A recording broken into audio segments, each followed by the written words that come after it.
bạn đã sử dụng đấy video này tranh máu cho lại top từ comment bỏ bong mà nè có số nhầm là khả năng hay bỏ nhóm á có số tha lan có chi là bươn mà rồi lan tới si về mình sân khăng ta bởi chỉ khom đang tầm là bươn học cho để ở sở si đi có số mua lại đấy nhưng vậy tại tôi chúng mình bánh hà tu tử nhưng ở bắt đầu từ từ specific là nam môi tí nhưng vậy tu tử ta tam popon flowในเพลง Mason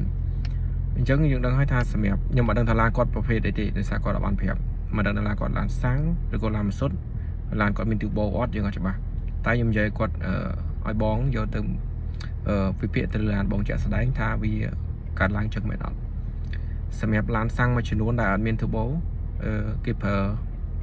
PCV valve ឬក៏គេហៅថាhơiក្បាលកន្លះ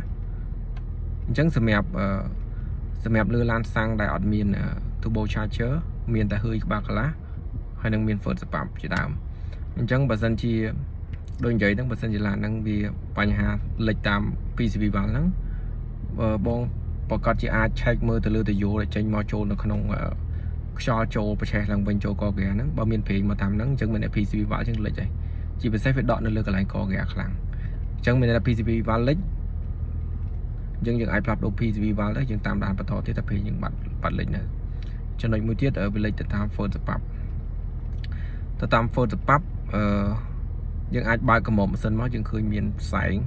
ឃើញមានលក្ខណៈដូចhơiធ្លាក់អាហ្នឹង first spap តែបើសិនជាដកម៉ាក់គេមកវាផ្សែងសhơiខ្លាំងអាហ្នឹងអាចមកពីក្បាត់ខ្សោយក្បាត់តែខ្សោយបើសិនជាខ្សោយក្បាត់មួយទៀតយើងអាចមើលទៅលើស៊ីម៉ាំងមានធ្លាក់ផ្សែងខ្លាំងអាហ្នឹងក៏អាចបញ្ហាខ្សោយក្បាត់ដែរអញ្ចឹងសម្រាប់ឡានប្រភេទដែលមាន turbo គឺមានប៉ុណ្ណឹងអញ្ចឹងនិយាយដល់ទៅលើឡានផ្សេងទៀតដែលមាន turbo charger មានដូច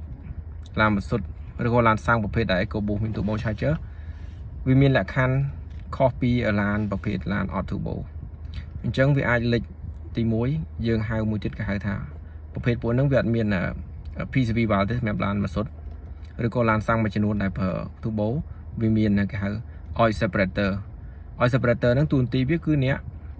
បែងចែក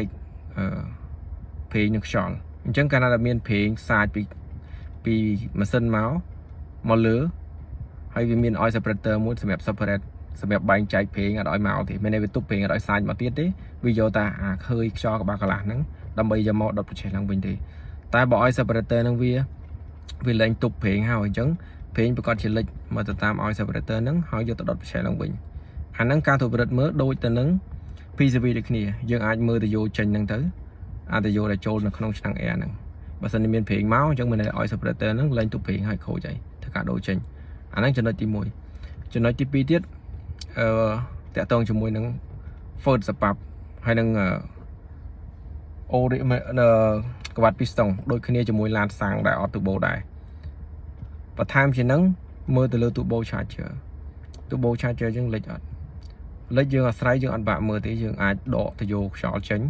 ពី turbo outlet ពី turbo មក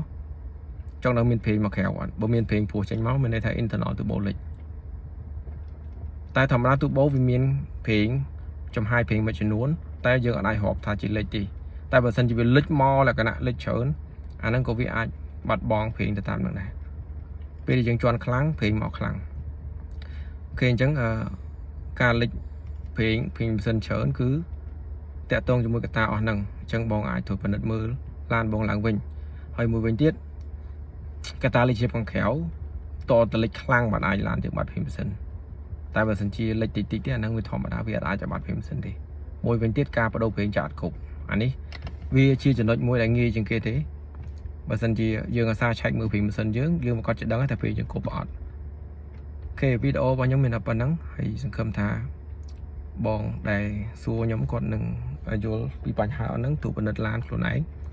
ឬក៏ឲ្យជាងគាត់មើលឲ្យឡើងវិញនៅចំណុចអស់ហ្នឹងបើចូលចិត្តវីដេអូខ្ញុំសូមជួយ share បន្តឬក៏ជួយ follow page ខ្ញុំម្នាក់មួយផងអរគុណច្រើនជួបគ្នាវីដេអូក្រោយ